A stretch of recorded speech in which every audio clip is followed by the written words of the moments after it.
জানো তো, লম্বা সুতা আর লম্বা কথা সব সময় আগোছালোভাবে প্যাঁচ লেগে যায়। এই জন্যই সুতো যতটা গুছিয়ে রাখা যায় আর কথা যত কম বলা যায় ততই ভালো। আজ আমি কাঠগোলাপ নিয়ে বসেছি। সুতোর বাঁধনে কয়েকটা কাঠগোলাপ এমব্রয়ডারি ডিজাইনের সাহায্যে তুলে ধরার একটা ছোট্ট প্রচেষ্টা করছি। তবে হ্যাঁ, কোনো ক্রমে এর রূপ যদিও বা তোমাদের সামনে তুলে ধরতে পারবো, কিন্তু এর সুগন্ধ অসম্ভব। এই ফুলগুলোর সুবাস এত মিষ্টি লাগে, আমার বলার ভাষা নেই।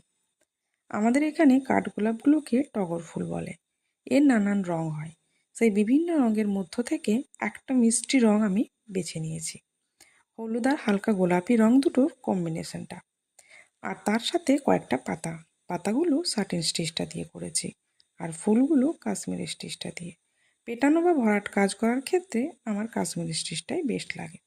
ধন্যবাদ।